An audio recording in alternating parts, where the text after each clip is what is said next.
Hello everyone, good evening. সবাইকে আমাদের chemistry ক্লাসে ওয়েলকাম।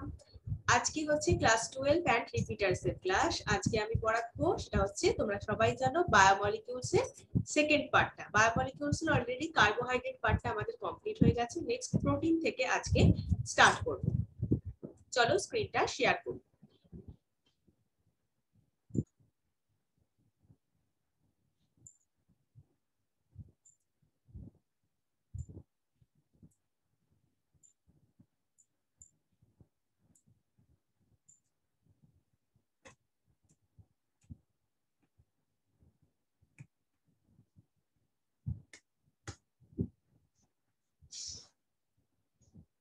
দেখো, তাহলে এইখান থেকে কিন্তু আমাদের পড়া বাকি আছে, তাই তো? প্রোটিনস থেকে আগের স্লাইডে যাই। কার্বোহাইড্রেটস এর যে এসেনশিয়াল কতটা আমাদের প্ল্যান্ট এন্ড অ্যানিমালের জন্য সেই পর্যন্ত আমরা কিন্তু ডিসকাস করেছিলাম।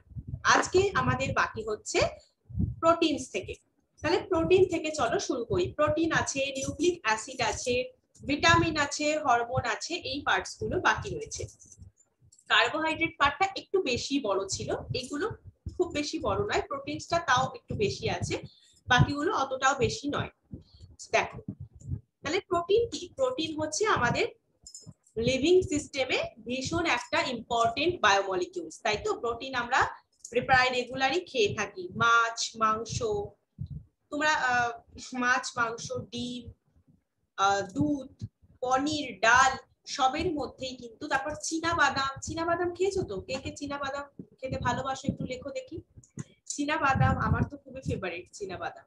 তাহলে এই সব কিছুর মধ্যেই কিন্তু প্রোটিন আছে। প্রোটিনের সোর্স বলতে আমরা এইগুলোকে পেয়ে থাকি।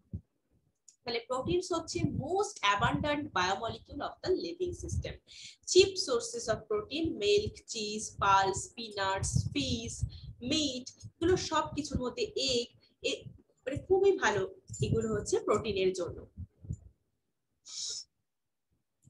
নেক্সট দেখো, they occur in every part of the body and form the fundamental basis of structure and function of life. এটা কিন্তু every part of the body, body every part এ কিন্তু এটা এদেরকে আমরা মানে এই they occur in every part of the body, এদেরকে কিন্তু বডির প্রত্যেকটা পার্টেই পাওয়া যায়, ঠিক আছে? and form fundamental basis of the structure, মৌলিক যে একটা কাঠামো গঠন করে কিন্তু প্রোটিন। আর ফাংশন অফ লাইফ, লাইফের বিভিন্ন যে ফাংশন সেগুলো কিন্তু এই প্রোটিন করে থাকে। দে আর also required for growth and maintenance of body, গ্রোথের জন্য, হ্যাঁ, কোনো একটা অ্যানিমাল গ্রোথের জন্য প্রোটিনস কিন্তু খুবই এসেনশিয়াল, বা বডি মেইনটেনেন্সের জন্য, ঠিক আছে? এই যে প্রোটিন শব্দটা কোথা থেকে এলো? প্রোটিওস থেকে এলো। প্রোটিওস থেকে এলো, সেটা হচ্ছে একটা গ্রিক ওয়ার্ড যার মিনিং হচ্ছে primary or of prime importance, প্রাথমিক অথবা প্রধান গুরুত্বপূর্ণ, এর হচ্ছে মানেটা, প্রোটিওজের মানে, ঠিক আছে? অল প্রোটিনস কিন্তু polymers of alpha amino acid. All proteins, প্রত্যেকটা কিন্তু আলফা অ্যামাইনো অ্যাসিডের পলিমার। তার মানে আলফা অ্যামাইনো অ্যাসিড গুলো কি কি? তার মানে আলফা অ্যামাইনো অ্যাসিড হচ্ছে এক একটা মনোমার। আমরা কি জানি? অনেকগুলো মনোমার নিয়েই কিন্তু পলিমার, ছোট ছোট ইউনিটস। মনোমার হচ্ছে স্মল ইউনিটস নিয়েই কিন্তু একটা বিগ ইউনিট, বিগ লার্জ একটা ইউনিট তৈরি হয়, সেটা হচ্ছে পলিমার, ঠিক আছে? আর এই প্রসেসটাকে বলে পলিমারাইজেশন। তাহলে অল প্রোটিনস আর polymers of alpha amino acid, প্রত্যেকটা প্রোটিনস হচ্ছে পলিমার অফ আলফা অ্যামাইনো অ্যাসিডের পলিমার। আলফা অ্যামাইনো অ্যাসিড গুলো নিয়েই কিন্তু একটা প্রোটিন তৈরি হয়। এবার তাহলে অ্যামাইনো অ্যাসিডটা কি জানলেই আমরা প্রোটিনের ব্যাপারটা ক্লিয়ার করতে পারবো। অ্যামাইনো অ্যাসিড যেটা একটা অ্যামাইনো গ্রুপ, যেটা হচ্ছে NH2 আর কার্বক্সিল গ্রুপ কন্টেন করে থাকে। তাহলে অ্যামাইনো অ্যাসিডে একটা NH2 গ্রুপ আছে, একটা কার্বক্সিল গ্রুপ COOH, যেটা হচ্ছে কার্বক্সিল ফাংশনাল গ্রুপ বলে। এবার তাহলে অ্যামাইনো অ্যাসিডের স্ট্রাকচারের কথা বলছে। দেখো, একদম স্ট্রাকচারটা যেটা দেয়া আছে সেটা তুমি দেখতে পাচ্ছ। একটা NH2 গ্রুপ যেটাকে বলে অ্যামাইনো গ্রুপ, আর COOH গ্রুপ মানে হচ্ছে carboxyl functional group. Depending upon the relative position of the amino acid group with respect to carboxyl group, amino acid can be classified as alpha, beta, gamma, delta and so on. তাহলে বলছে carboxyl গ্রুপের রেসপেক্টে amino গ্রুপের যে relative position carboxyl গ্রুপের রেসপেক্টে amino গ্রুপের relative যে পজিশনের উপর ডিপেন্ড করে অ্যামাইনো অ্যাসিড গুলোকে কিন্তু এই সব ক্লাসিফিকেশন করা হয়, alpha beta gamma delta etcetera.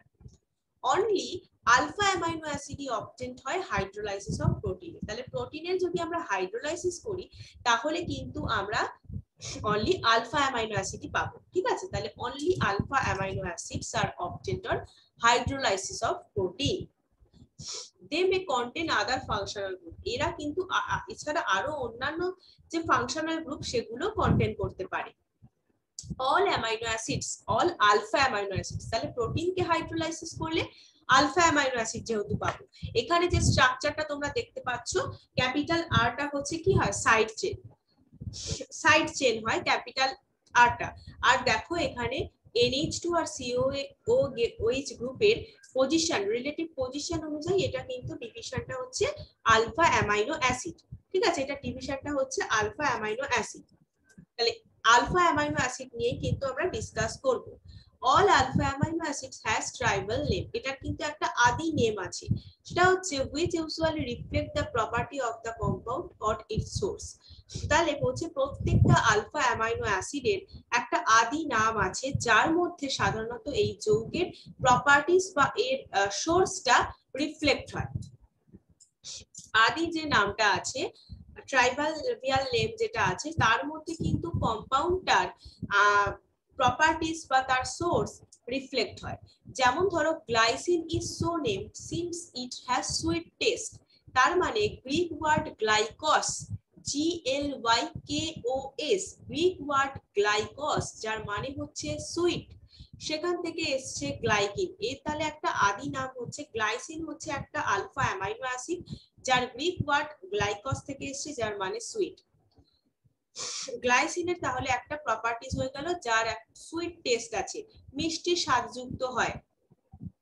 গ্লাইসিনের নামকরণ করা হয়েছে কেন এরকম, কারণ এটা মিষ্টি স্বাদযুক্ত হয়, কারণ এটা গ্রিক ওয়ার্ড গ্লাইকস থেকে এসছে যার মানে হচ্ছে সুইট। টাইরোসিন, টাইরোসিন হচ্ছে অবটেন্ড ফ্রম চিজ, যেটা টাইরস থেকে এসছে, টাইরসের মানে হচ্ছে চিজ, সেখান থেকে টাইরোসিন ওয়ার্ডটা এসছে অ্যামাইনো অ্যাসিড। তাহলে generally represented by a 3 letter symbol GLY, TYR। এই যে গ্লাইসিন, এটাকে 3 লেটার সিম্বল দিয়ে কিন্তু রিপ্রেজেন্ট করা হয়। Sometimes 1 letter symbol is also used, 1 লেটারে ইউজ হয় কিন্তু 3 লেটারটাই জেনারেলি হয় আর কি, কিছু সময় 1 লেটার ইউজ হতে পারে। Structure of some commonly occurring amino acid with 3 letter 1 letter দেখে নাও। পরের পেজ থেকে দেখো একদম স্ট্রাকচার গুলো দেওয়া আছে। ন্যাচারাল যে অ্যামাইনো অ্যাসিড গুলো গ্লাইসিন, অ্যালানিন, ভ্যালিন, আমার মনে হয় 20টা অ্যামাইনো অ্যাসিডের স্ট্রাকচার কিন্তু রেডি করে রাখতে পারলে খুব ভালো হয়। 20টা অ্যামাইনো অ্যাসিডের স্ট্রাকচার, 20টা অ্যামাইনো অ্যাসিডের স্ট্রাকচার যদি তুমি রেডি করে রাখতে পারো তাহলে খুবই হেল্পফুল হবে, মানে এখনের জন্য হবে এবং পরবর্তীকালের জন্য কিন্তু তোমাদের খুব হেল্পফুল হবে যদি তোমরা গ্লাইসিন থেকে একদম পুরো এখানে কি দিয়েছে, হ্যাঁ একদম প্রোলিন অবধি, দেখো প্রোলিন 20টাই এখানে দেয়া আছে, 20টাই অ্যামাইনো অ্যাসিড অ্যাভেলেবেল আছে, 20টা অ্যামাইনো অ্যাসিডই অ্যাভেলেবেল আছে। 20টা অ্যামাইনো অ্যাসিডের স্ট্রাকচার তুমি খাতায় লিখে প্র্যাকটিস করতে পারো, খাতায় লিখে প্র্যাকটিস করতে পারো।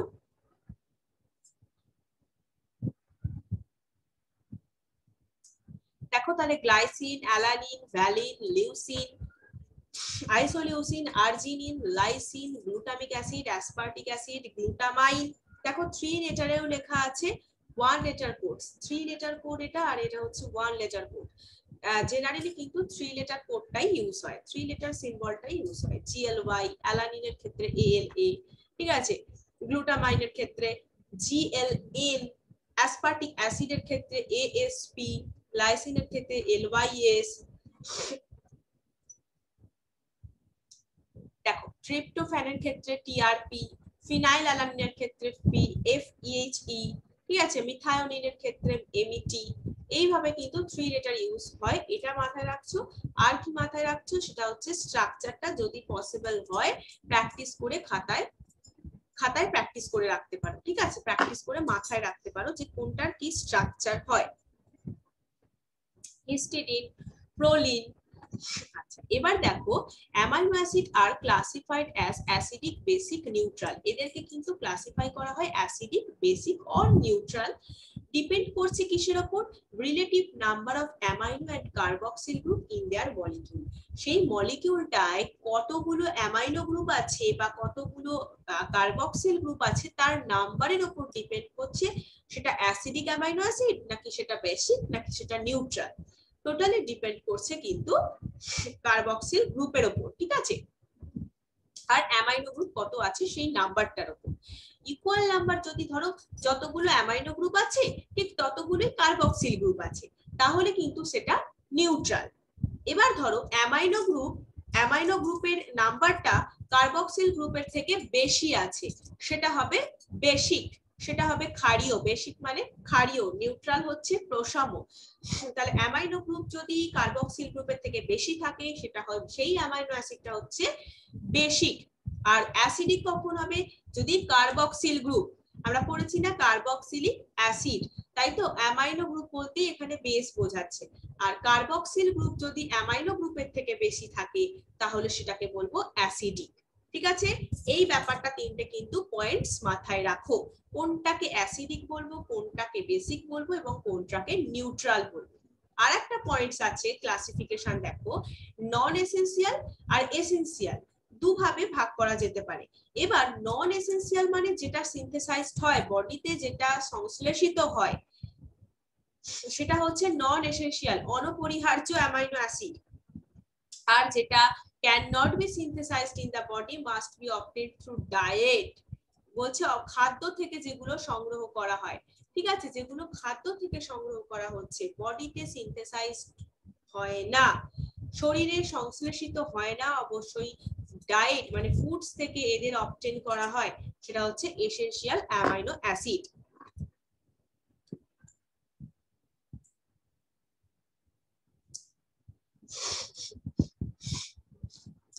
এবার দেখো কি বলছে অ্যামাইনো অ্যাসিডের কিছু প্রপার্টিজ। অ্যামাইনো অ্যাসিড গুলো কিন্তু ইউজুয়ালি কালারলেস হয়, ক্রিস্টালাইন সলিড হয়, এদের কোনো কালার থাকে না, এরা ক্রিস্টালাইন সলিড হয়।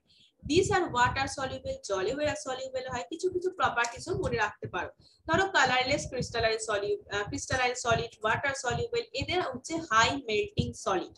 হাই মেল্টিং মানে উচ্চ গলনাঙ্ক বিশিষ্ট, and behave like salt rather than simple amine or carboxylic acid। Simple যে অ্যামাইন বা কার্বক্সিলিক অ্যাসিড হয় তার থেকে বিহেভ করে সল্টের মতন এটা অ্যামাইনো অ্যাসিডটা।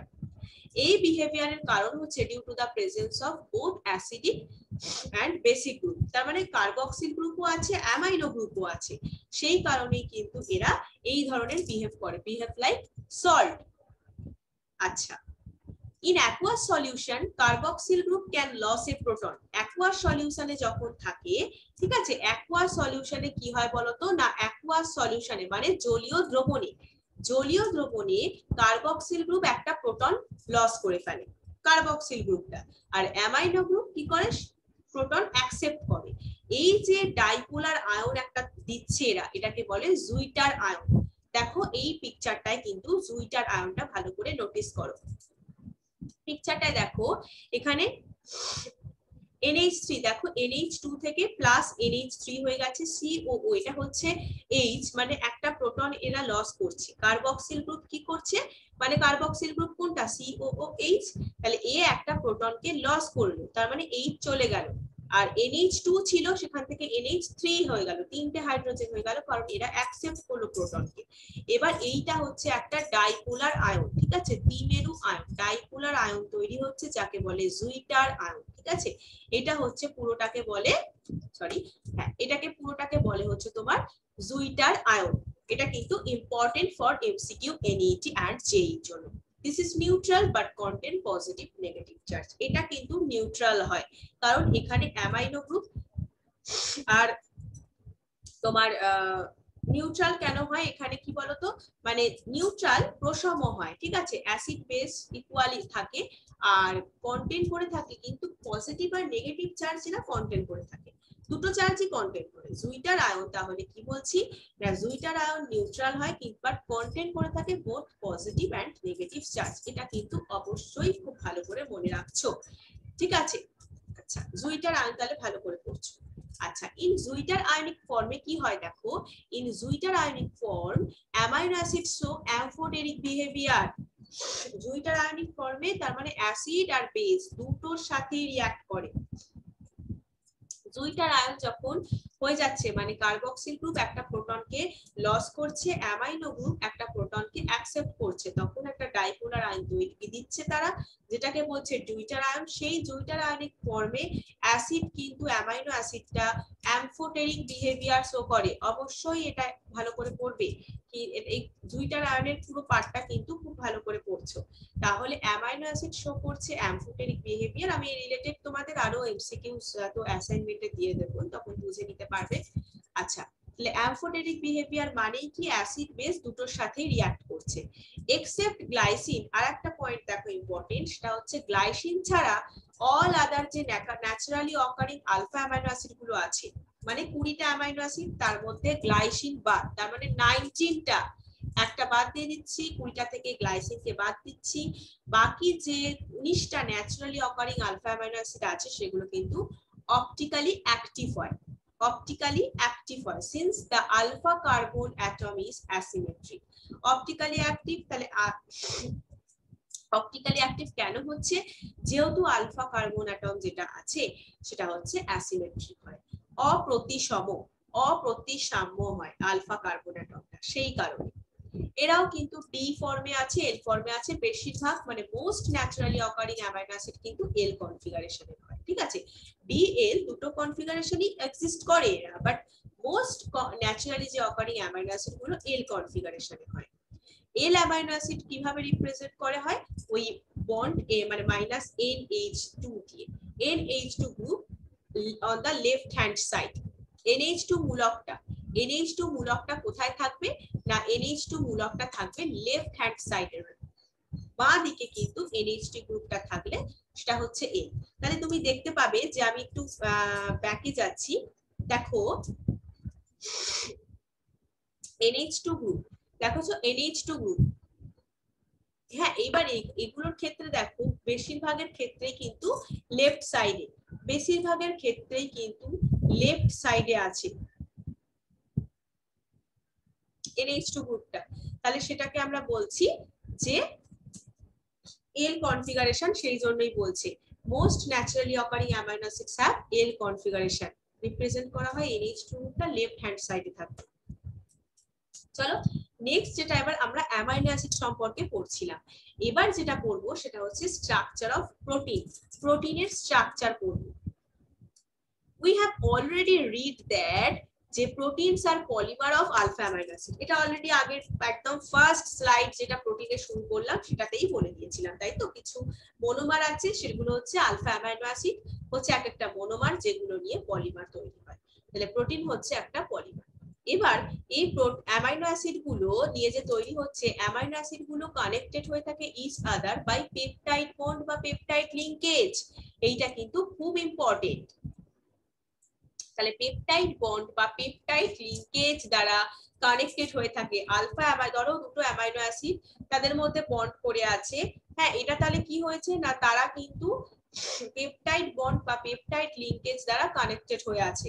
ঠিক আছে, তাহলে সেটা নিয়ে কিন্তু আমি একটা প্রোটিন পাচ্ছি কেমিক্যালি। তাহলে দুটো অ্যামাইনো অ্যাসিড কেমিক্যালি কি করছে, তাহলে peptide linkage is an amide, তাহলে গ্লাইকোসাইডিক লিংকেজ ছিল ইথার, ঠিক আছে, আর এটা হচ্ছে পেপটাইড লিংকেজ হচ্ছে is an amide formed between, এটা হচ্ছে COOH গ্রুপ আর NH2 গ্রুপ, এই দুটোর মধ্যে ফরমেশন হয়। দেখো তুমি ছবিটা দেখো, তুমি সরি স্ট্রাকচারটা দেখো, NH2CH2COOH, আর পরের অ্যামাইনো অ্যাসিডটার প্রথম যে গ্রুপ সেটা হচ্ছে NH2।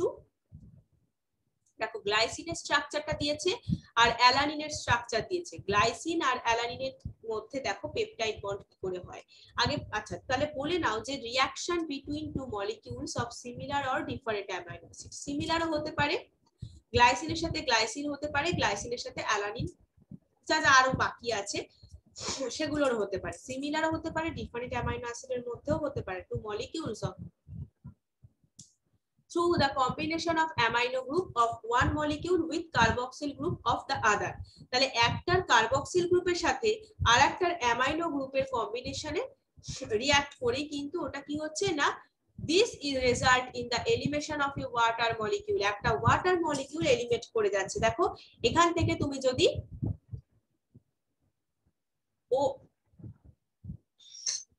OH নিয়ে নিলে, ঠিক আছে, এখান থেকে OH নিয়ে নিলে, COOH থেকে OH নিয়ে নিলে, আর NH2 থেকে একটা হাইড্রোজেন নিয়ে নাও, NH2 থেকে একটা হাইড্রোজেন নিয়ে নাও, COOH থেকে OH টা নিয়ে নাও, তাহলে দেখো H দুটো হয়ে গেল, একটা O, তাহলে H2O কিন্তু রিলিজ করছে, রিলিজ করে তাহলে কি হলো, OH তো বাতিল হয়ে গেছে, আর NH2 থেকে একটা H বাতিল হয়ে গেছে, তাহলে NH পড়ে রয়েছে, তাহলে NH2 CH2 CO NH CH CH3 COOH। তাহলে বোঝা গেল, তাহলে একটা ওয়াটার মলিকিউল রিলিজ করবে, মোট কথা একটা কার্বক্সিল গ্রুপের সাথে একটা অ্যামাইনো গ্রুপের কম্বিনেশন হবে। তাই লিখেছে দেখো, this result in the elimination of a water molecule and formation of a peptide bond. এই যে বন্ডটা তৈরি হলো, এই যে এখানে দেখো আমি যেটা দেখাচ্ছি তোমাদের, এই বন্ডটাকেই বলছে পেপটাইড বন্ড বা peptide linkage. Product of the reaction, রিঅ্যাকশনের ফলে আমরা কি পেলাম, এইবার যে একটা প্রোডাক্ট তৈরি হলো বন্ড দিয়ে, ওয়াটার মলিকিউলটা রিলিজ করে যেটা, সেটা হচ্ছে গ্লাইসিল অ্যালানিন, গ্লাইসিল অ্যালানিন, গ্লাইঅ্যালা, ঠিক আছে, গ্লাইঅ্যালা, গ্লাইসিল অ্যালানিন, ঠিক আছে, নিয়ে তাহলে সেই প্রোডাক্টটাকে বলে dipeptide, because it is made up of 2 amino acid দিয়ে তৈরি, তাই একে ডাইপেপটাইড বলে। ফর এক্সাম্পল দেখো, যেটা এক্সাম্পল তোমাদের স্ট্রাকচারটা এতক্ষণ ধরে দেখিয়ে বোঝাচ্ছিলাম সেটাই লেখা আছে, carboxyl group of glycine combine করেছে অ্যামাইনো গ্রুপ অফ অ্যালানিনের সাথে, আর আমরা পেলাম একটা ডাইপেপটাইড, যেটা হচ্ছে গ্লাইসিল অ্যালানিন, গ্লাইঅ্যালা। যদি থার্ড অ্যামাইনো অ্যাসিড কম্বাইন্ড হয়, এবার ওই ডাইপেপটাইড, হ্যাঁ এই যে ডাইপেপটাইডটা, এই ডাইপেপটাইডের সাথে যদি দেখো আরেকটা অ্যামাইনো অ্যাসিড যুক্ত হয়ে গেছে, তাহলে সেটা ট্রাইপেপটাইড হবে, তাই তো। ডাইপেপটাইডের সাথে আরেকটা অ্যামাইনো অ্যাসিড যদি যুক্ত হয়, তাহলে সেটা প্রোডাক্টটার নাম হবে ট্রাইপেপটাইড। এই ট্রাইপেপটাইড কন্টেইন করে থাকবে তাহলে তিনটে অ্যামাইনো অ্যাসিড, এইভাবে চারটে হলে টেট্রাপেপটাইড, পেন্টাপেপটাইড হলে তার মানে পাঁচটা অ্যামাইনো অ্যাসিড আছে, হেক্সাপেপটাইড হলে 6 অ্যামাইনো অ্যাসিড রয়েছে। এবার প্রত্যেকটা, তাহলে আমাদের দুটো অ্যামাইনো অ্যাসিড যখন রিঅ্যাক্ট মানে বন্ড করছে, তখন একটা পেপটাইড বন্ড পাচ্ছি। তিনটে যখন ট্রাইপেপটাইডে, তাহলে কটা পেপটাইড লিংকেজ থাকবে, তিনটে। আচ্ছা, টেট্রাতে, ট্রাইপেপটাইডে তিনটে অ্যামাইনো অ্যাসিড আছে, তাই তো, ট্রাইপেপটাইডে তিনটে অ্যামাইনো অ্যাসিড আছে, তাহলে পেপটাইড লিংকেজ বা পেপটাইড বন্ড কটা হবে, দুটো। এইগুলো কিন্তু ঘুরিয়ে কোয়েশ্চেন এমসিকিউ দিতে পারে, এগুলো কিন্তু একটু মাথায় গুলিয়ে ফেলবে না। ট্রাইপেপটাইড মানে যে তিনটে পেপটাইড বন্ড আছে, অনেকে দেখেছি এগুলো ভুল করে। তোমরা খুব ভালো স্টুডেন্ট, আমি জানি, তোমরাও হয়তো কোনো সময় সিলি মিস্টেক হয়ে যেতে পারে, তাই জন্যই কিন্তু বলে দেওয়া, জানি তোমরা ভুল করবে না, একটুকু কনফিডেন্স তোমাদের উপর আমার আছে। তাহলে ট্রাইপেপটাইড হচ্ছে যে তাহলে তিনটে অ্যামাইনো অ্যাসিড, আর পেপটাইড বন্ড কটা হবে, দুটো। টেট্রার ক্ষেত্রে তিনটে পেপটাইড বন্ড, পেন্টার ক্ষেত্রে চারটে, এইভাবে হতে থাকে। এবারে when the number of such amino acid is more than 10, এবার অ্যামাইনো অ্যাসিড তো 6টা হলে 5টা হলে করলাম, 10টার যদি বেশি হয় তাহলে সেই প্রোডাক্টটাকে বলবো পলিপেপটাইড, ঠিক আছে। 10টার বেশি অ্যামাইনো অ্যাসিড হলে, 10টার বেশি অ্যামাইনো অ্যাসিড হলে তাকে বলবো পলিপেপটাইড। এবার polypeptide with more than 100 amino acid residue having molecular mass higher than 10,000 U called হচ্ছে প্রোটিন। 100 অ্যামাইনো অ্যাসিড রেসিডিউয়ের বেশি পলিপেপটাইড থাকে যদি পলিপেপটাইডে, তাহলে সেটা হয়ে যাবে কিন্তু প্রোটিন, আর মলিকিউলার মাস হচ্ছে 10,000 এর বেশি, ঠিক আছে। তাহলে ডিস্টিংশনটা খুব বেশি শার্প কিন্তু নয়। পলিপেপটাইড ফিউয়ার অ্যামাইনো অ্যাসিড দিয়ে তৈরি, যেগুলো likely to be called proteins if they ordinarily have a well defined conformation of a protein such as insulin, যেমন কন্টেন্ট করে আছে 51 অ্যামাইনো অ্যাসিড, তাহলে ইনসুলিন হচ্ছে একটা প্রোটিন বা পলিপেপটাইড বলতে পারো, যেটা কন্টেন্ট করে থাকে 51 অ্যামাইনো অ্যাসিড, ঠিক আছে। পলিপেপটাইডের 10 এর বেশি অ্যামাইনো অ্যাসিড হলে সেটাকে পলিপেপটাইড বলছি, আর 100 অ্যামাইনো অ্যাসিড রেসিডিউ এর বেশি হলে সেটাকে বলছি প্রোটিন। এবার দেখো, যেটা আবার একটা ইম্পর্টেন্ট জায়গায় চলে এসেছি, সেটা হচ্ছে প্রোটিনের ক্লাসিফিকেশন করতে পারি, দুটো টাইপের হতে পারে, ঠিক আছে। আচ্ছা, তোমরা ভাবছো যে হ্যাঁ এটা তো প্রাইমারি, সেকেন্ডারি, টারশিয়ারি, কোয়াটারনারি, তোমরা অলরেডি বায়োলজিতে পড়েছো। আর তোমাদের কাছে এগুলো অনেকটাই ইজি হয়ে গেছে আশা করছি। তাহলে proteins can be classified two types, সেটা হচ্ছে মলিকিউলার শেপের উপর বেস করে, মলিকিউলার শেপটা কিরকম তার উপর বেস করে কিন্তু ক্লাসিফাই করা যায় ফাইব্রাস প্রোটিনে আর গ্লোবিউলার প্রোটিনে। ফাইব্রাস প্রোটিন হচ্ছে দেখো পলিপেপটাইড চেইন যখন রান প্যারালাল মানে সমান্তরালে থাকে, প্যারালাল মানে হচ্ছে সমান্তরাল, পলিপেপটাইড চেইন গুলো যখন সমান্তরালে থাকে এবং হাইড্রোজেন আর ডাইসালফাইড বন্ড দ্বারা যুক্ত থাকে, খুব ভালো করে এটা মনে রাখছো। তাহলে হাইড্রোজেন আর ডাইসালফাইড বন্ড দ্বারা যুক্ত হয়ে থাকে একে অপরের সাথে, দেন ফাইবার লাইক স্ট্রাকচার ফর্ম হয়। Such proteins are generally insoluble in water. তাহলে এটার স্ট্রাকচারটা কিরকম হয়, ফাইবার লাইক, তাই নাম হচ্ছে fibrous protein, fibre like structure হয় বলে। ঠিক আছে, ফাইবার লাইক স্ট্রাকচার, ফাইবার মানে থ্রেড লাইক মেটেরিয়াল, থ্রেড মানে সুতোর মতন স্ট্রাকচারে এরা থাকে সমান্তরালে, রান প্যারালালি। ঠিক আছে, আচ্ছা ইনসলিউবল হয়, জলে এরা ইনসলিউবল হয়। সাম কমন এক্সাম্পল ধরো কেরাটিন, মায়োসিন।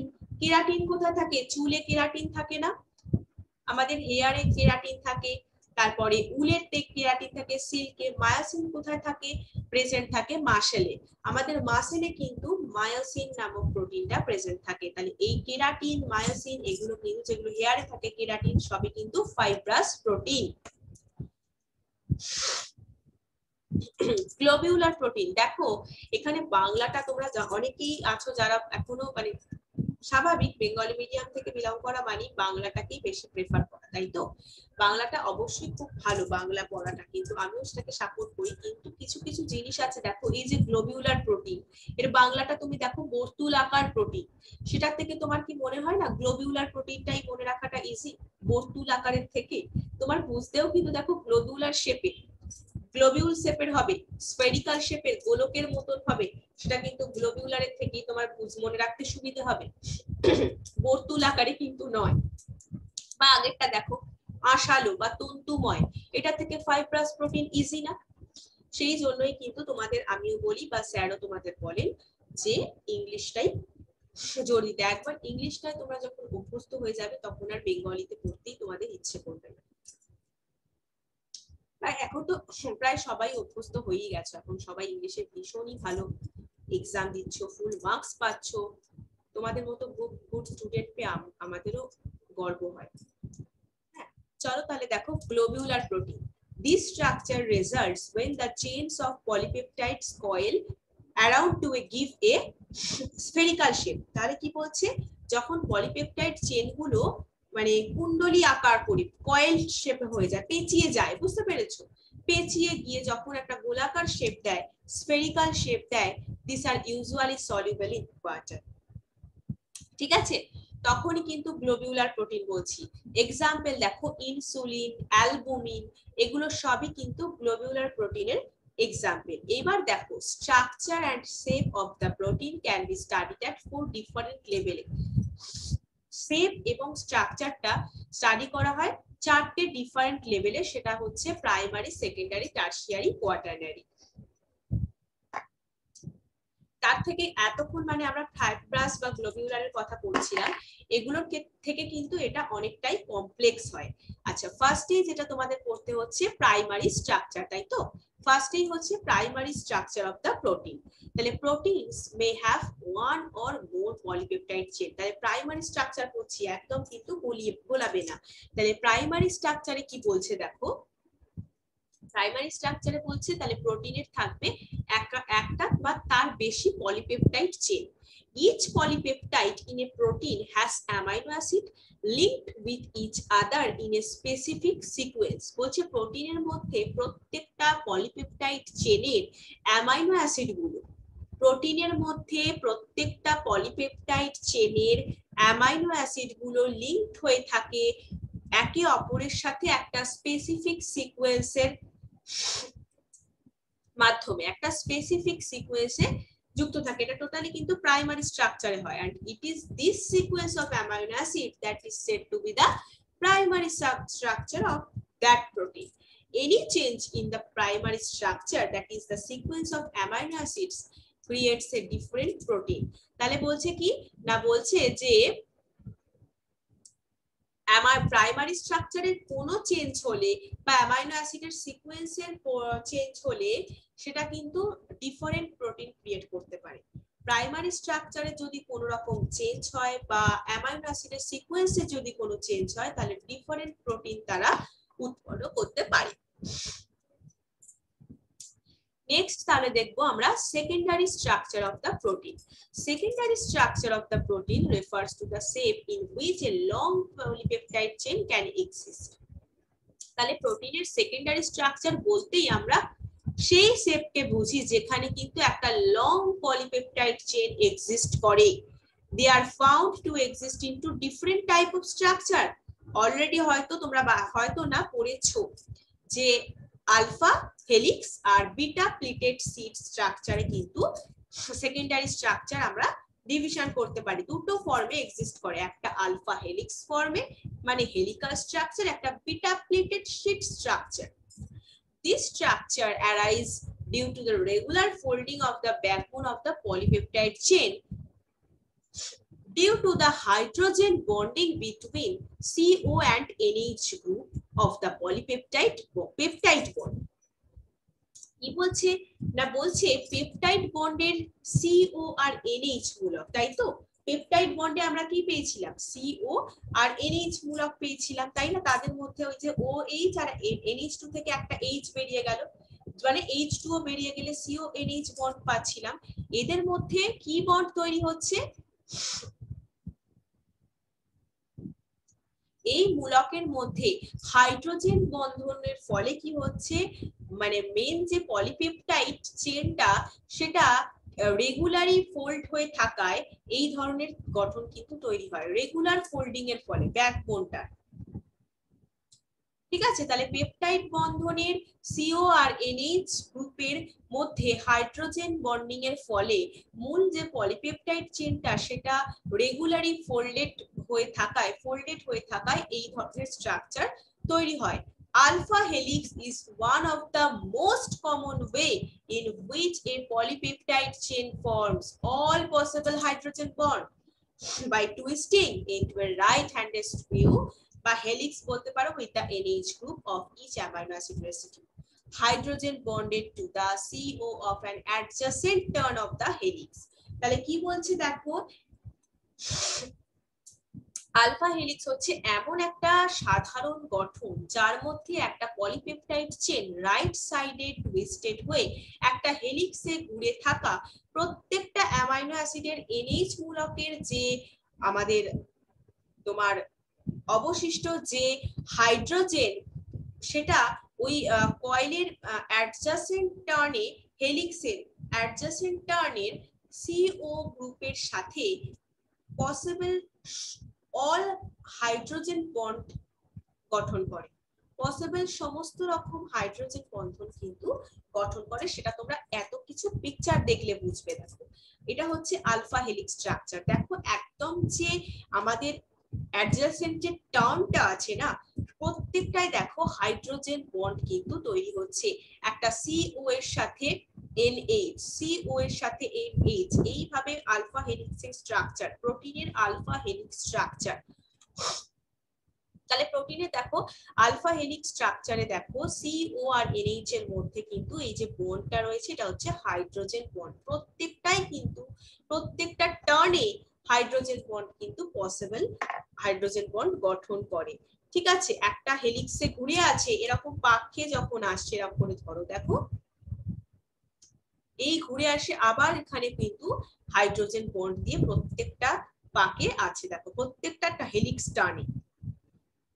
ঠিক আছে, আচ্ছা এবার আসছি in beta pleated sheet structure, যেখানে all peptide chains are stretched out to nearly maximum extension and then laid side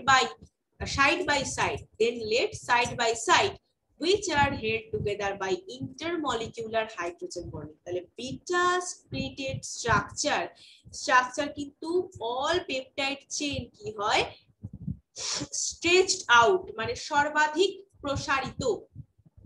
beta গঠন আকৃতিতে সকল যে পেপটাইড শৃঙ্খলগুলো, পেপটাইড চেনগুলো কিন্তু প্রায় সর্বাধিক প্রসারিত থাকে এবং পরস্পর ইন্টারমলিকিউলার হাইড্রোজেন বন্ধন দ্বারা সাইড বাই সাইড কিন্তু অবস্থান করে, সাইড বাই সাইড অবস্থান করে, যেটা held হয়ে থাকে together by intermolecular hydrogen bond. The structure resembles the pleated fold of drapery and therefore known as beta pleated sheet. এই গঠন আকৃতিটা কাপড়ের শীটের মতন, কাপড়ের শীটের মতন হয়, ঠিক আছে, folds of drapery মতন, কাপড়ের শীটের মতন হয়, তাই জন্য এটাকে বিটা প্লিটেড শীট বলে। দেখো beta pleated sheet structure of প্রোটিনের দেখে নাও। আলফা হেলিক্স দেখলাম আমরা, এটা হচ্ছে বিটা প্লিটেড শীট, এটা একদম সর্বাধিক প্রসারিত হয়ে, দেখো কতটা প্রসারিত হয়ে আছে দেখো, আর একটা কিন্তু একদম কাপড়ের শীটের মতন স্ট্রাকচারটা হয়।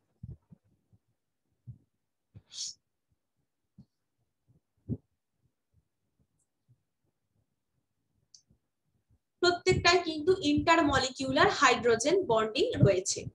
নেক্সট আসছি আমরা tertiary structure. Tertiary structure of the protein, tertiary structure of the protein represent করছে overall folding of the polypeptide chain. তাহলে প্রোটিনের যে টারশিয়ারি স্ট্রাকচার, পলিপেপটাইড চেনটার একটা ফোল্ড বা তোমার ওভারঅল ফোল্ড, অর্থাৎ further folding of the secondary structure, secondary structure যেটা ছিল সেটাকে যদি ফার্দার ফোল্ড করি, সেটাকেই যদি ফার্দার ফোল্ড করি, ঠিক আছে, তাহলে প্রোটিনের টারশিয়ারি স্ট্রাকচার বলতে পলিপেপটাইড চেনটার তোমার ওভারঅল ফোল্ডিং কে বোঝায়, অথবা তার কি বলছি সেকেন্ডারি স্ট্রাকচারটা আবার যদি ভাঁজ করি বা ফোল্ড করি, ফোল্ড করে যদি শো করি, তাহলে সেটা হচ্ছে tertiary structure. It gives rise to two major molecular shape, fibrous and globular. এটা কিন্তু একটা মলিকিউলার শেপ, মেজর মেজর মুখ্য মলিকিউলার শেপ, মুখ্য আণবিক গঠন উৎপন্ন করে। টারশিয়ারি স্ট্রাকচার একটা ফাইব্রাস, একটা গ্লোবিউলার। অলরেডি ফাইব্রাস গ্লোবিউলার পড়ে ফেলেছো। গ্লোবিউলার হচ্ছে স্ফেরিক্যাল শেপের হয়, ফাইব্রাস হচ্ছে ফাইবার লাইক স্ট্রাকচার হয়। Main force which stabilize the 2 degree 3 degree structure of protein, মানে প্রোটিনের 2 ডিগ্রি স্ট্রাকচার বা 3 ডিগ্রি স্ট্রাকচার কে স্টেবিলাইজ করবে, তার মেইন ফোর্স হচ্ছে hydrogen bond, disulphide linkage, van der Waals and electrostatic force of attraction. এইটা খুব ভালো করে মনে রাখো। তাহলে 2 ডিগ্রি বা 3 ডিগ্রি প্রোটিনকে যদি আমি স্ট্রাকচারটাকে স্টেবিলাইজ করতে চাই, মেইন ফোর্স গুলো হচ্ছে এইগুলো। নেক্সট আছে আমাদের স্ট্রাকচারের মধ্যে quaternary structure of the protein, ঠিক আছে। Some of the protein are composed of 2 or more polypeptide chain referred to as subunit বলে যাকে। কিছু সংখ্যক প্রোটিনস আছে তারা 2 or more পলিপেপটাইড চেন দ্বারা তৈরি হয়, ঠিক আছে, যাকে বলে সাব ইউনিট, সাব ইউনিট বলে। Special arrangement of this subunit with respect to each other known as quaternary structure. তাহলে এই যে পরস্পরের সাপেক্ষে এই যে সাব ইউনিট গুলোর একটা 3 ডাইমেনশনাল অ্যারেঞ্জমেন্ট, স্পেশাল অ্যারেঞ্জমেন্ট বা 3D অ্যারেঞ্জমেন্ট, এটাকেই বলছি কোয়াটারনারি স্ট্রাকচার। দেখো তাহলে প্রাইমারি স্ট্রাকচার একটা একদম স্ট্রেট লাইনে চলে যাচ্ছে, সেকেন্ডারি স্ট্রাকচার দেখো হেলিকাল ফর্মে আছে, কয়েড হয়ে আছে। এটা কি করছে, সেকেন্ডারি স্ট্রাকচারটা কি আর একটা ফোল্ড করে দাও। দেখো এইটা তো সেকেন্ডারি স্ট্রাকচার ছিল, সেকেন্ডারি স্ট্রাকচারকে আবার ফার্দার ফোল্ড করে যদি তুমি শো করছো, দেখো সেটা হচ্ছে টারশিয়ারি স্ট্রাকচার। কোয়াটারনারি স্ট্রাকচার এই জাস্ট বলে 2 অথবা তার থেকে বেশি পলিপেপটাইড চেন দ্বারা গঠিত হয়, ঠিক আছে, যাদেরকে সাব ইউনিট বলে। এরা কিন্তু একটা 3D স্ট্রাকচার তৈরি করে। এখানে primary structure, secondary structure, tertiary, quaternary এইভাবে দিয়ে দিয়েছে, জাস্ট এটা হচ্ছে একটা পিকচারটা দিয়ে দিয়েছে। এবার আছে প্রোটিনের ডিনেচারেশন। প্রোটিনের ডিনেচারেশন বলতে কি বোঝায়? তাহলে দেখো প্রোটিনের মধ্যে আমাদের এই ডিনেচারেশন অফ প্রোটিন এই পার্টটাই বাকি আছে। Protein found in a biological system with a unique 3-dimensional structure and biological activity is called native protein। তাহলে একটা unique 3-dimensional structure, unique 3-dimensional structure এবং বায়োলজিক্যাল অ্যাক্টিভিটি সম্পন্ন যে সকল প্রোটিনস গুলো আমাদের বায়োলজিক্যাল সিস্টেমে পাওয়া যায় সেগুলোকে বলে native protein. Native protein, when a protein is in native form তাহলে is subjected to physical change like change in temperature or chemical change like change in pH, hydrogen bonds are disturbed। তাহলে কোনো native অবস্থায় কোনো প্রোটিনের ক্ষেত্রে উষ্ণতা ধরো পরিবর্তনের মতন ফিজিক্যাল কোনো চেঞ্জ যদি করা হয় বা pH চেঞ্জের মতন কোনো কেমিক্যাল চেঞ্জ করা হয়, টেম্পারেচার চেঞ্জের মতন যদি কোনো ফিজিক্যাল চেঞ্জ করা হয় বা পিএইচ চেঞ্জের মতন যদি কেমিক্যাল কোনো চেঞ্জ করা হয় যখন প্রোটিনটা নেটিভ ফর্মে আছে, তাহলে কিন্তু প্রোটিনের মধ্যে হাইড্রোজেন বন্ডস গুলোর ফরমেশনটা বাধা পাবে, রেজিস্ট হয়ে যায়। The hydrogen bonds are disturbed হয়, ঠিক আছে। Due to this, globules unfold and helix get uncoiled। এবার গ্লোবিউলস গুলো কি হয়, ফোল্ডেড থাকে, সেগুলো আনফোল্ড হয়ে যায়। হেলিক্সটা কি হয়, কয়েলড হয়ে থাকে, আনকয়েলড হয়ে যায়। প্রোটিন কি হয়, লস করে ইটস বায়োলজিক্যাল অ্যাক্টিভিটি। বলে প্রোটিনটা তাহলে কিন্তু বায়োলজিক্যাল অ্যাক্টিভিটি লস করছে। এই যে একটা অ্যাক্টিভিটি লস করছে বায়োলজিক্যাল অ্যাক্টিভিটি, সেইটাকেই বলছে, সেই প্রসেসটাকেই বলছে ডিনেচারেশন অফ প্রোটিন। তাহলে প্রোটিনকে আমরা বায়োলজিক্যাল সিস্টেমে একটা unique 3 dimensional structure and biological activity নিয়ে পাই, সেটা হচ্ছে নেটিভ প্রোটিন। এই নেটিভ প্রোটিনকে যখন প্রোটিনটা যখন নেটিভ ফর্মে আছে, সেটার যদি আমি কোনো ফিজিক্যাল চেঞ্জ করি, লাইক ধরো টেম্পারেচার চেঞ্জ করলাম বা কেমিক্যাল চেঞ্জ করি লাইক পিএইচ চেঞ্জ করলাম, তাহলে হাইড্রোজেন বন্ড যে তৈরি হয় সেটা একটা গন্ডগোল হবে, বাধা পাবে। সেই তখন কি হবে, গ্লোবিউলস গুলো আনফোল্ডেড হয়ে যাবে, হেলিক্সটা আনকয়েলড হয়ে যাবে, প্রোটিন লস করবে তার বায়োলজিক্যাল অ্যাক্টিভিটিটা। This is called denaturation of protein.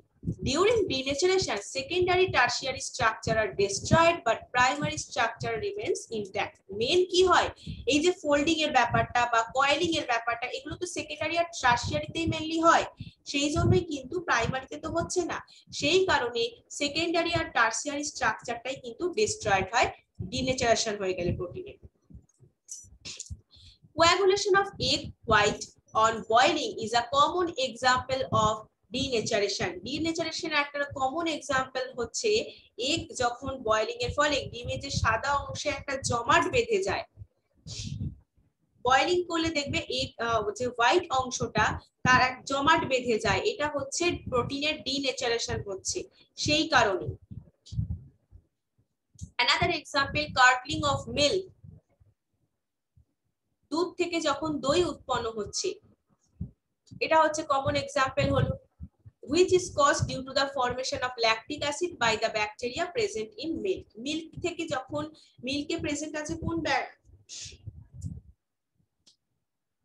Lactobacillus, সেটার মাধ্যমে কি হচ্ছে না ল্যাকটিক অ্যাসিড ফরমেশন হচ্ছে।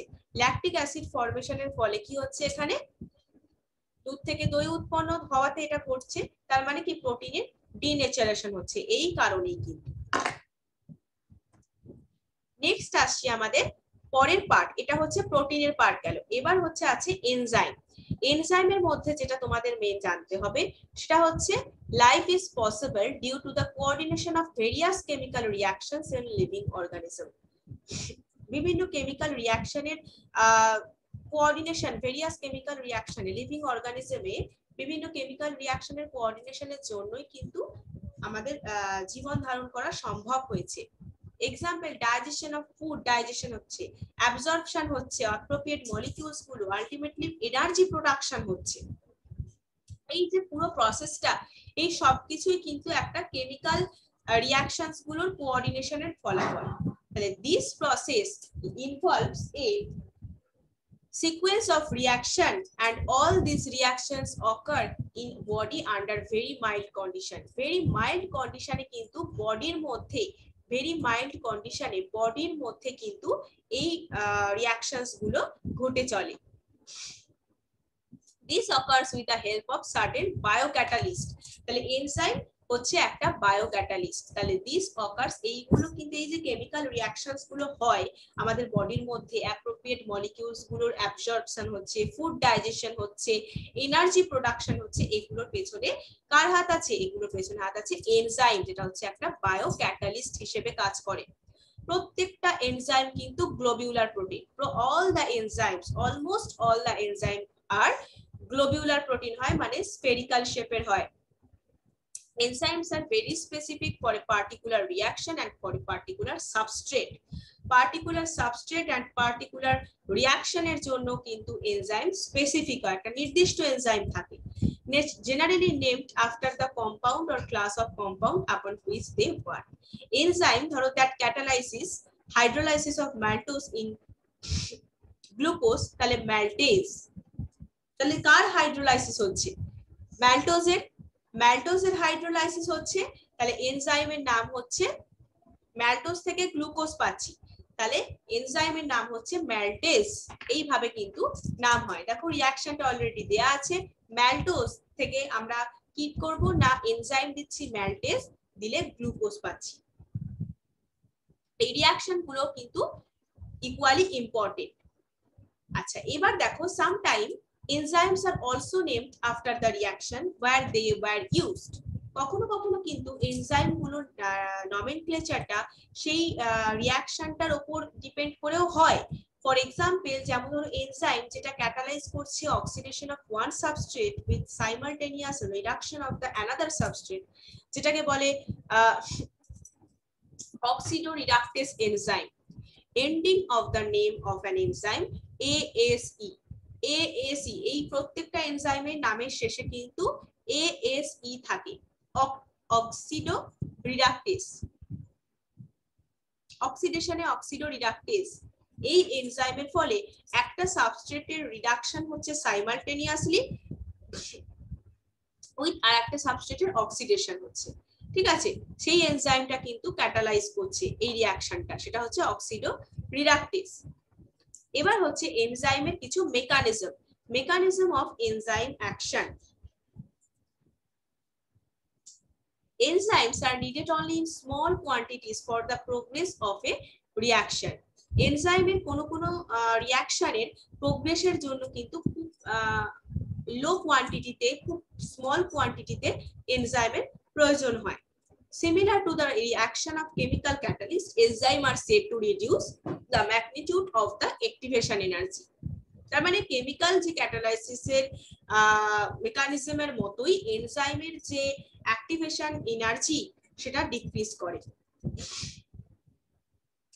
এক্সাম্পল ধরো activation energy for acid hydrolysis of সুক্রোজের acid hydrolysis 6.22 kilojoule per mole, যেখানে activation energy only 2.15 kilojoule per mole. Activation energy হচ্ছে হাইড্রোলাইজড বাই এনজাইম সুক্রেজ। যখন সুক্রেজ এই যেমন ম্যালটোজ থেকে গ্লুকোজ পেলাম, সেমন সুক্রোজের হাইড্রোলাইসিসে আমরা কি এনজাইম ইউজ করছি? সুক্রেজ। দেখো ASE, এটা কিন্তু লাস্ট এন ওয়ার্ড হচ্ছে ASE, অক্সিডো রিডাকটেজ, ম্যালটেজ, ASE। আচ্ছা, সুক্রোজ দিয়ে থেকে সুক্রেজ দিলে আমরা গ্লুকোজ ফ্রুক্টোজ পাচ্ছি। এবার তখন যে রিঅ্যাকশনটা তোমার অ্যাক্টিভেশন এনার্জি হচ্ছে 2.15 কিলোজুল, আর আমাদের এমনি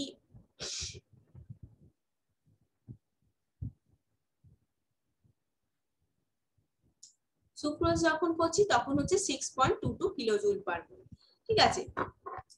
আচ্ছা, ইউনিট 5 এ তোমরা কিন্তু এনজাইমের অ্যাকশনটা দেখবে।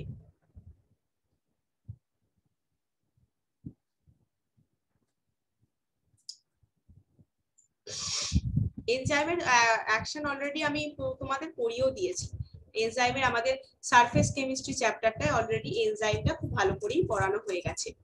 এবার আসছি ভিটামিন। তাহলে আমরা পড়লাম প্রোটিন, কার্বোহাইড্রেট আর এনজাইম। এবার হচ্ছে ভিটামিন। এনজাইমটা তোমরা আরো ডিটেইলসে এনজাইম থেকে মেনলি ওখান থেকেই কোয়েশ্চেনটা আসবে, এনজাইম ক্যাটালাইসিস বা যাই হোক। আচ্ছা, it has been observed that certain organic compounds are required in small amounts in our diet, but their deficiencies causes specific disease. কিছু কিছু এটা কিন্তু আমরা অবজার্ভ করতে পারি যে আমাদের ফুড যে খাই আমরা, সেখানে কিছু কিছু ধরো কম্পাউন্ডস রয়েছে, অর্গানিক কম্পাউন্ড, সেগুলো কিন্তু স্মল অ্যামাউন্টে থাকা প্রয়োজন। কিন্তু এদেরই ডেফিসিয়েন্সিতে আমাদের কিন্তু একটা স্পেসিফিক ডিজিজ হয়। যেমন ভিটামিন কম হলে কিন্তু দেখবে অনেক রকম ডিজিজ হতে পারে। This compounds are called vitamin. তাহলে আমাদের খাদ্যের মধ্যে কিছু কিছু জৈব যৌগের সামান্য পরিমাণে উপস্থিত থাকা প্রয়োজন হয়, কিন্তু এদের অভাবের ফলে আমাদের একটা স্পেসিফিক ডিজিজ হয়, সেগুলোকেই বলছি vitamin. Most of the vitamin cannot be synthesized in our body, but plants can synthesize almost all of them. So they are considered as essential food factor. যেহেতু বডিতে সিনথেসাইজড হয় না, খাদ্য থেকে আমাদের এগুলোকে ফুড থেকে সিনথেসাইজ করা হচ্ছে, সেই কারণে।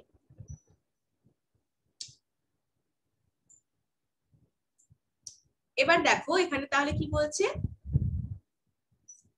আমাদের কিন্তু essential food factor, they are considered at essential food factor, প্রয়োজনীয় খাদ্য রূপে বিবেচনা করা হয়। ভিটামিনকেই সংশ্লেষিত করতে পারে।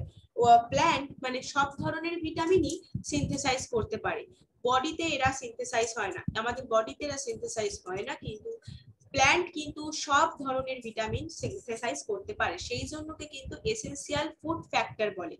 The bacteria of the gut can produce some of the vitamin required by us. এছাড়া আমাদের গাটে কিছু ব্যাকটেরিয়া আছে যেগুলো প্রয়োজনীয় বেশ কিছু ভিটামিন কিন্তু প্রোডাকশন করতে পারে। All the vitamins are generally available in our diet. আমাদের খাদ্যের মধ্যেই ভিটামিন পেয়ে যাবে।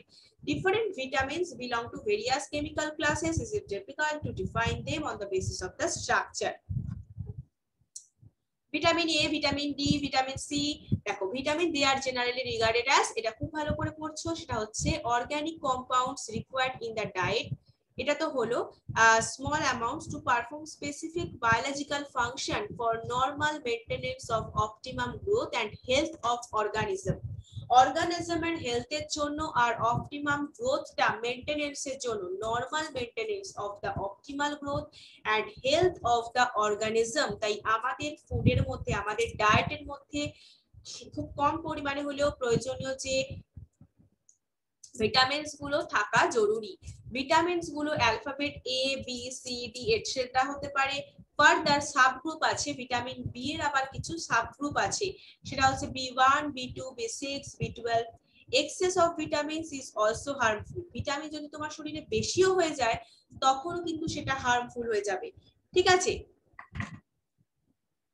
Vitamin pill should not taken without the advice of doctor.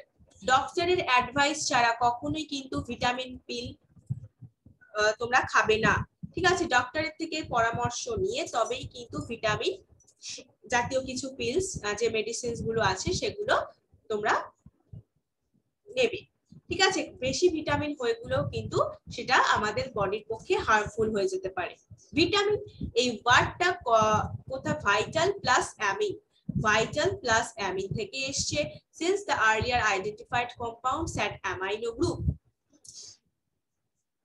তার মানে অ্যামাইন শব্দ হতে বোঝা যাচ্ছে অ্যামাইনো মূলক যুক্ত আছে, ভিটামিন জাতীয় যৌগগুলো অ্যামাইনো মূলক যুক্ত আছে।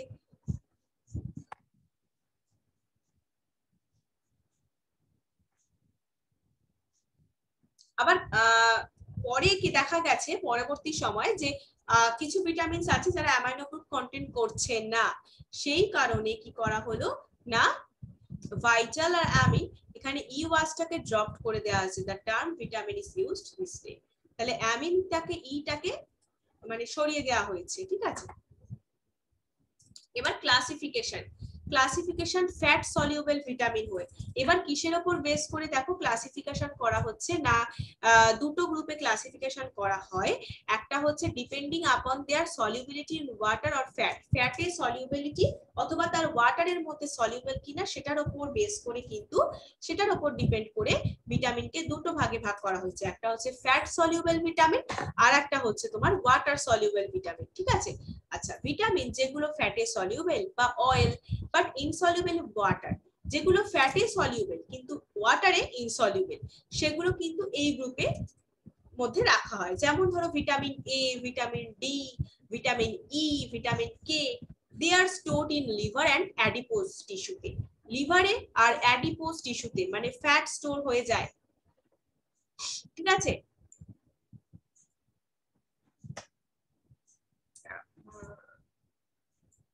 ঠিক আছে, তাহলে ভিটামিন যেগুলো ফ্যাটে সলিউবল হয়ে যায় সেগুলো ফ্যাট সলিউবল ভিটামিন, কিন্তু ওয়াটারে এরা ইনসলিউবল হয়। এ ডি ই কে এই পার্টগুলো কোনটা, কোন ভিটামিনস গুলো ফ্যাট সলিউবল আর কোনগুলো ওয়াটার সলিউবল, এগুলো কিন্তু এনইটির জন্য তোমাকে মনে রাখতে হচ্ছে। এছাড়া এইগুলো স্টোরড হয়ে থাকে লিভারে আর অ্যাডিপোজ টিস্যুতে। আর ওয়াটার সলিউবল হলে কি হবে না, B group vitamin and vitamin C, B গ্রুপেরটা আর সি গ্রুপ হচ্ছে soluble in water, so they are grouped together. Water soluble vitamin must be supplied regularly in the diet because they are readily excreted in urine and cannot be stored. তাহলে because they are readily excreted, তাহলে কেন বলছে এই যে water soluble যে vitamin গুলো সেগুলো আমাদের ডায়েটের মাধ্যমে নিয়মিত গ্রহণ করা দরকার, কারণ সেগুলো আমাদের ইউরিনের মাধ্যমে শরীর থেকে বেরিয়ে যায়। ব্যতিক্রম কিন্তু ভিটামিন বি12, ভিটামিন বি12 কিন্তু আমাদের বডি থেকে বেরিয়ে যায় না, এরা বেড়ে যায় এবং কি হয়, can not be stored in our body, আমাদের বডিতে কিন্তু স্টোরড হয় না ভিটামিন বি12। তাহলে কোনটা আমাদের বডিতে স্টোরড হয় না সেটা মনে রাখছো, সেটা হচ্ছে ভিটামিন B12, ঠিক আছে। তাহলে can not be stored in our body, বাকি যে আমাদের যেগুলো vitamin B and C, vitamin B এর আবার সাব ইউনিট ছিল B1 B2 B6 B12, এইগুলো কিন্তু তার মধ্যে B12টা কিন্তু স্টোরড হয়ে থাকে, বাকিগুলো স্টোর হয় না, সেগুলো ইউরিনের মাধ্যমে এক্সক্রিশন হয়ে যায়, কিন্তু ভিটামিন B12 স্টোর হয়ে থাকে। লিস্ট করে কিছু ভিটামিন দেওয়া আছে, দেখো এগুলো তোমাদের কিছু ধরো একটা করে সোর্স প্রত্যেকটার জেনে রাখলে, যে ভিটামিন এ হচ্ছে ক্যারটে থাকে, বাটারে থাকে, মিল্কে থাকে, ফিশ লিভার অয়েলে থাকে, তাহলে ভিটামিন এ কিন্তু ভীষণ জরুরি হচ্ছে। এর ডেফিসিয়েন্সি হলে তোমার আই এর কর্নিয়া আর হার্ডেনিং হতে পারে, মানে রাত কানা রোগ যেটাকে বাংলাতে বলে, চোখের কর্নিয়াটা শক্ত হয়ে যায়, চোখের কর্নিয়া শক্ত হয়ে যায়, জেরাপথ্যালমিয়া যেটাকে বলে, যে ডিজিজটাকে জেরাপথ্যালমিয়া বলে। এবার আছে দেখো ভিটামিন বি1 যেটাকে থায়ামিনও বলে, থায়ামিন। এবার আরেকটা জিনিস সেটা করে রাখবে, সেটা হচ্ছে এই যে ভিটামিন বি1 বি2 বি6 এন্ড বি12 বা বি1 বি2 এন্ড বি6, এই তিনটের কিন্তু আরেকটা করে নাম আছে, রাইবোফ্লাভিন হচ্ছে বি2, বি6 এর হচ্ছে পাইরিডক্সিন, পেরিডক্সিন বা পাইরিডক্সিন বলতে পারো, এবং তাদের দুটো করে সোর্স মনে রাখছো, আর ডেফিসিয়েন্সি হলে কি ডিজিজ হয় সেটা বলতে পারো। তাহলে ভিটামিন এ তে দেখো আমরা ক্যারোটে পাচ্ছি, ক্যারট খাওয়ার জন্য ভীষণ ভালো, তারপর fish liver oil, milk, butter, এগুলো কিন্তু ভিটামিন এ আছে, এগুলো ডেফিসিয়েন্সি হলে নাইট ব্লাইন্ডনেস হতে পারে বা চোখের কর্নিয়া শক্ত হয়ে যেতে পারে, যাকে বলে জেরোপথ্যালমিয়া। ভিটামিন বি1 এ দেখো ইস্টে পাবে, মিল্কে পাবে, গ্রিন ভেজিটেবলস গুলো সবেতে কিন্তু ভিটামিন বি1 আছে, সবেতে ভিটামিন বি1 আছে। এগুলোর যদি ডেফিসিয়েন্সি হয় তাহলে কিন্তু বেরি নামক ডিজিজটা হয়, বেরি মানে বৃদ্ধি কমে যাবে, হ্যাঁ, বা তোমার গ্রোথ রিটার্ডেড, গ্রোথ কমে যাবে, বৃদ্ধি কমে, যেটাকে বৃদ্ধি কমে যাবে বা গ্রোথ কমে যাবে একই বলতে পারো আর কি, ঠিক আছে, যেটাকে বামনত্ব বলে। বা ভিটামিন বি2 এর দেখো, ভিটামিন বি2 এর রাইবোফ্লাভিন যেটা মিল্কে আছে, এগের হোয়াইট পার্টটা, ওই পার্টটাও কিন্তু, তাহলে এগ কেন খেতে বলছে, এগের হোয়াইট পার্টটা সেটা কিন্তু বি2 আছে, ভিটামিন বি2 লিভারে, কিডনি, ঠিক আছে। তাহলে এখানে কিন্তু চেইলোসিস মানে কি হয়, fissuring at corners of mouth and lips, মুখের কোন ঠোঁট কেটে যায়, হজম ডাইজেস্টিভ একটা প্রবলেম হয়ে যায়, ঠিক আছে, স্কিনের বার্নিং সেনসেশন মানে স্কিনে বার্ন হতে থাকে, বার্ন করে সেটা জ্বালা করতে থাকে, এরকম এই ভিটামিন বি2 এর ডেফিসিয়েন্সি হলে হয়। বি6 এর হলে কি হয় বলো, 6 এর হলে মিল্ক, 6 এর সোর্স হচ্ছে মিল্ক, এগ ইয়ক, ঠিক আছে, ইস্ট, এগুলোর মধ্যে কিন্তু বি6 আছে। কনভালশন একটা খিচুনি টাইপের একটা ডিজিজ কিন্তু এই ভিটামিন বি6 এর ডেফিসিয়েন্সি হলে হয়। বি12, মিট, ফিশ, এগ তোমাদের সবার favourite, meat, fish, egg, curd, ঠিক আছে, এগুলো এই বি12 এটা কিন্তু হলে, এটা কেন বেশি করে খেতে বলে সেটা হচ্ছে যে এটার ডেফিসিয়েন্সি হলে, যেরকম আমাদের ধরো গ্রিন ভেজিটেবলস খাওয়া জরুরি, যেরকম না হলে আমাদের গ্রোথ ভালো হবে না, রিটার্ডেড হয়ে যাবে, সেরকম B12 ও খাওয়া জরুরি, কারণ সেখানে কিন্তু অ্যানিমিয়া হয়ে যেতে পারে, রক্তাল্পতা, যেটা তোমরা বাংলা ডিজিজ পড়েছো, মানে হিমোগ্লোবিনে আরবিসি ডেফিসিয়েন্সি হয়ে যায়, লোহিত কণিকার অভাব, হিমোগ্লোবিনে লোহিত কণিকার অভাব হয়ে যায়, সেই জন্য ভিটামিন B12 মানে মিট, ফিশ, এগ, কার্ড এগুলো খাওয়াও কিন্তু important. Vitamin C, ascorbic acid যেটাকে বলে, যেটা হচ্ছে আমাদের দেখো গ্রিন লিফি ভেজিটেবলস, এটাও কিন্তু সেম পরিমাণে আমাদের গ্রিন ভেজিটেবলসও কিন্তু ভেরি ইম্পর্টেন্ট। সেটা হচ্ছে দেখো ভিটামিন সি যদি আমাদের বডিতে কমে যায় তাহলে ব্লিডিং গাম, সেই দেখুন মাড়ি থেকে রক্ত পড়তে থাকে, স্কারভি ডিজিজ যেটাকে বলে, এটার ডেফিসিয়েন্সি যদি হয়, তাহলে ভিটামিন সি এর যদি ডেফিসিয়েন্সি হয় তখন কিন্তু স্কারভি ডিজিজ হতে পারে, হ্যাঁ, ব্লিডিং গামস হতে পারে। তাহলে সেজন্য সাইট্রাস ফ্রুটস, আমলা বা মানে লেবু জাতীয় যে ফলগুলো, আমলা বা গ্রিন ভেজিটেবলস, এগুলো খেতে হবে। তাহলে ভিটামিন ডি, ভিটামিন ডি দেখো এক্সপোজার টু সানলাইট, ফিজ, যাদের ভিটামিন ডি এর দেখবে ঘাটতি হয়, ডেফিসিয়েন্সি ঘটে, তাদের কিন্তু ডাক্তার বলেন, ডক্টররা তাদের কিন্তু বলে কিছুক্ষণ মানে রোদ্দুরে কিছুক্ষণ বসে থাকার কথা বলে, ঠিক আছে, এইভাবে কিন্তু তাহলে বেশি আবার ছায়াতে বসে থাকলেও হবে না, রোদেও মাঝে মাঝে যেতে হবে, ভিটামিন ডি এর নইলে ডেফিসিয়েন্সি হয়ে যাবে।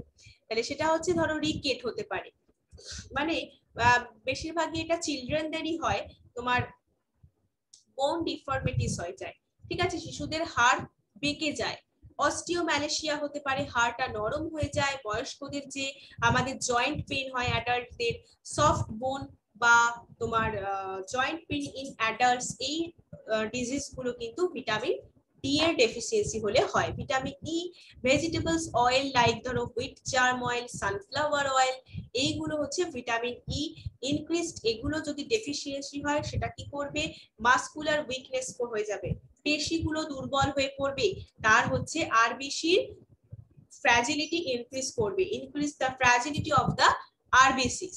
ভিটামিন কে, ভিটামিন কে কিসে থাকে, গ্রিন লিফি ভেজিটেবলসে থাকে, যেটা ইনক্রিজ করে যদি ডেফিসিয়েন্সি হয়, ভিটামিন কে ডেফিসিয়েন্সি হলে সেটা ব্লাড ক্লটিং টাইমটা, মানে ব্লাড ক্লট করতে বেশি টাইম লাগে, ধরো তোমার মানে কোথাও কেটে গেছে, সেটাতে ব্লাডটা ক্লট করতে তোমার বেশি টাইম লাগবে, তখন তুমি বুঝবে যে তোমার ভিটামিন কে ডেফিসিয়েন্সি হয়েছে।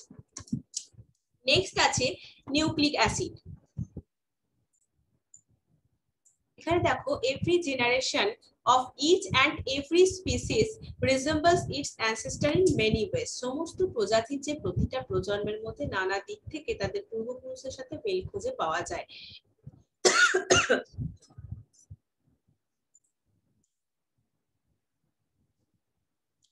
It has been observed that nucleus of a living cell is responsible for this transmission of inherent character, also called heredity. The particles in nucleus of the cell responsible for heredity are called chromosomes, যেটা হচ্ছে made up of protein and another type of biomolecule, সেটার নাম হচ্ছে nucleic acid. এবার nucleic acid হয় দু রকমের, একটা ডিএনএ একটা RNA. Nucleic acids are long chain polymer of nucleotides, so they are also called polynucleotide বলতে পারি। Nucleic acid হচ্ছে long chain polymers of nucleotides, that's why they are called polynucleotide.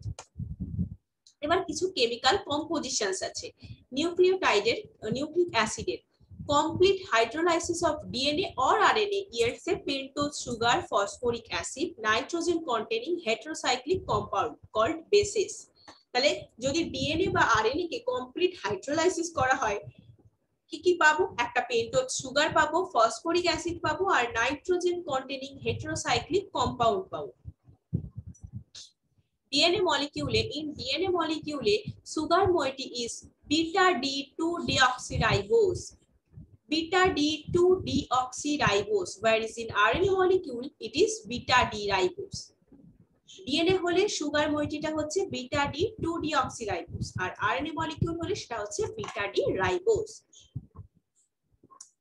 DNA contain 4 base, একটা হচ্ছে adenine, guanine, cytosine, and thymine, ATGC.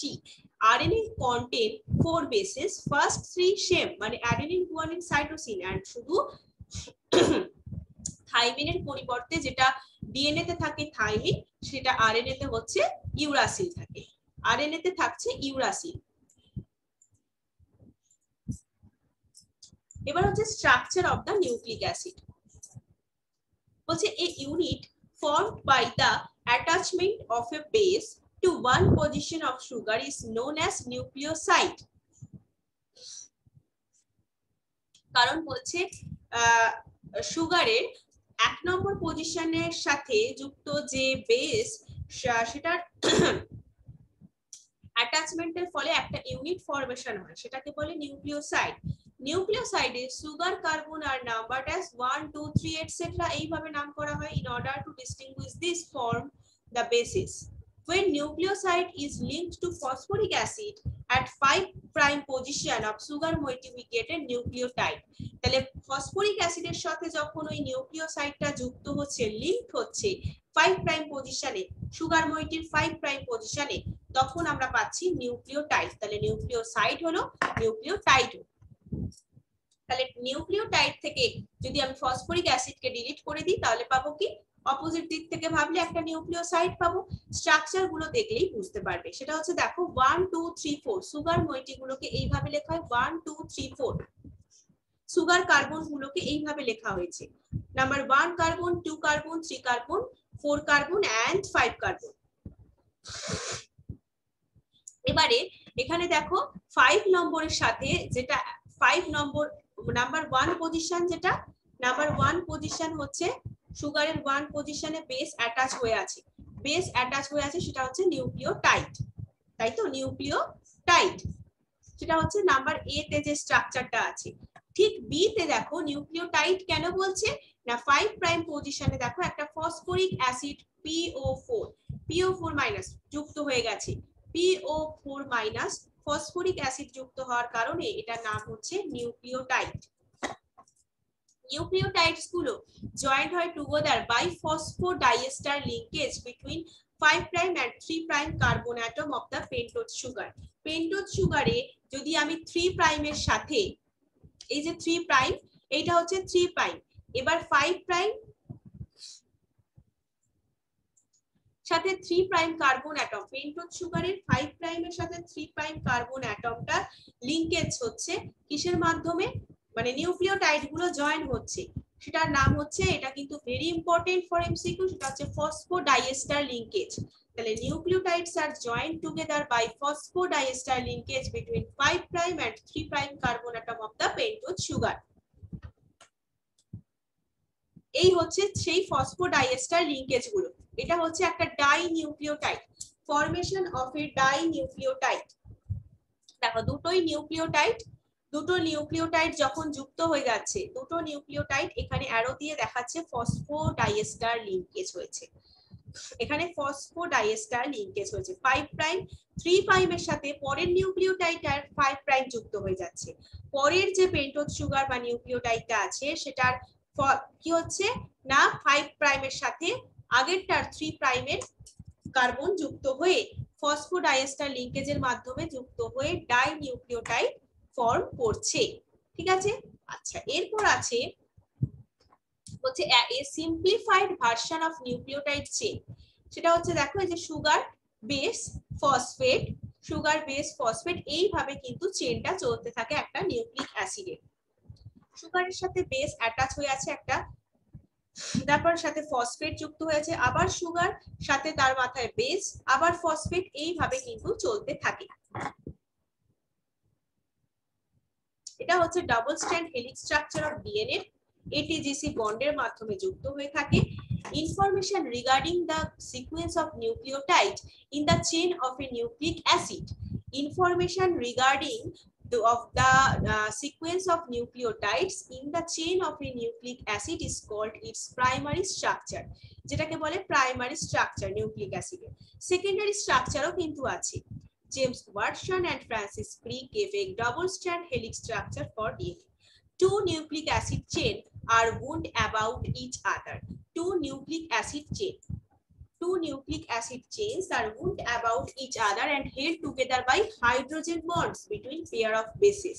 তাহলে দুটো nucleic acid chain একে অপরের মধ্যে কিন্তু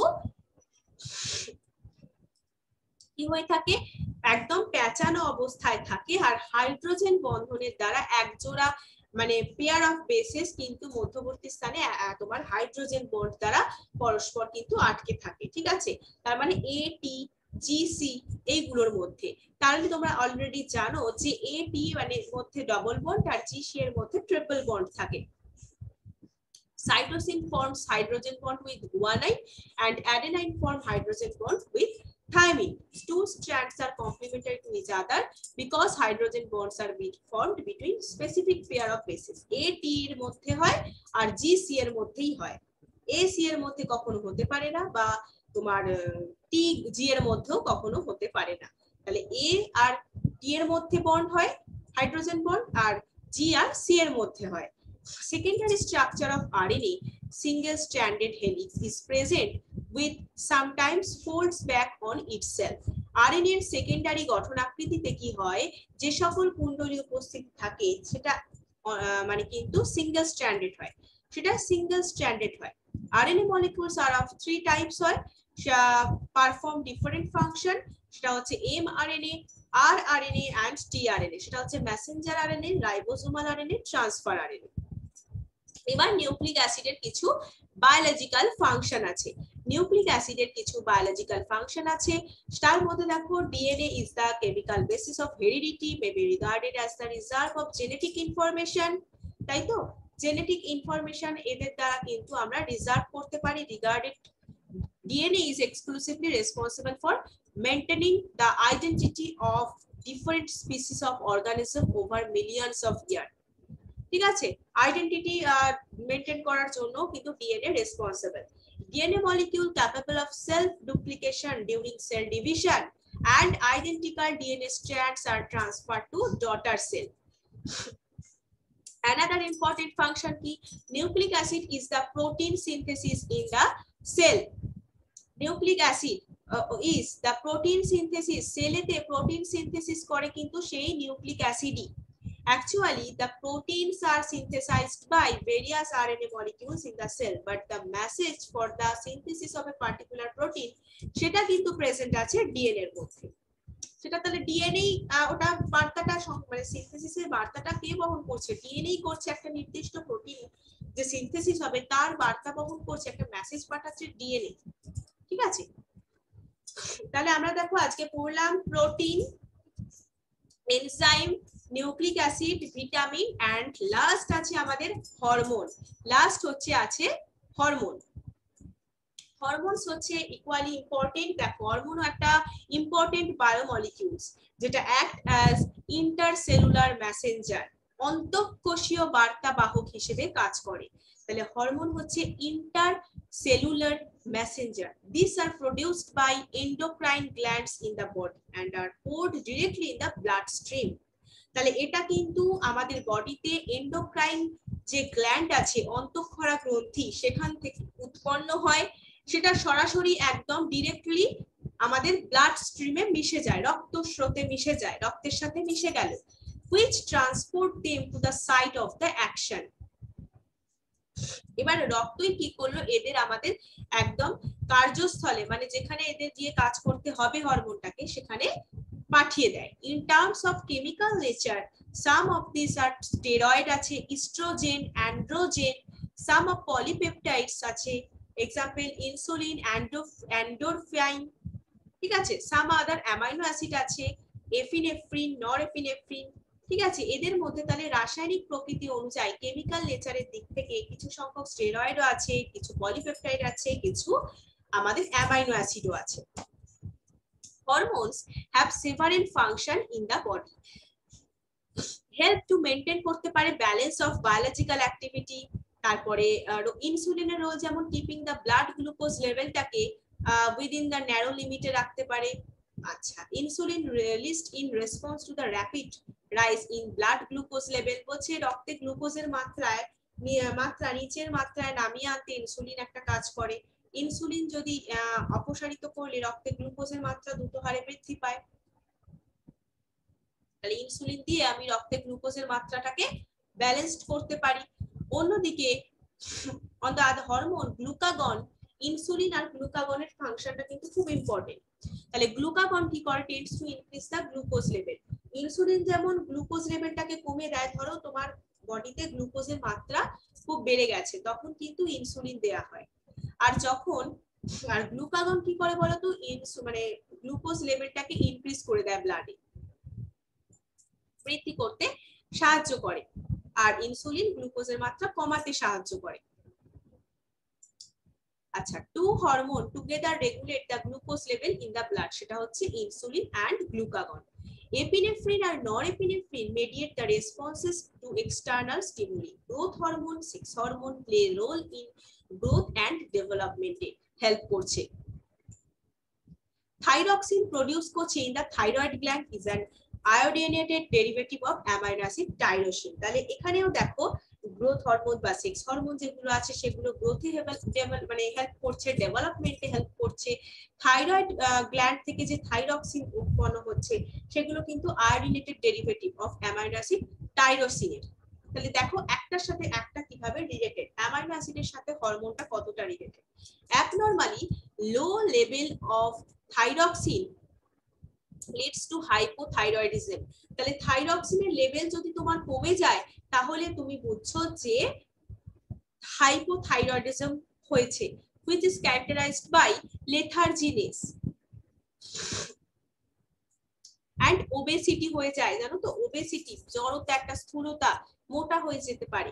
increased level of thyroxine, hyperthyroidism বলে তাকে।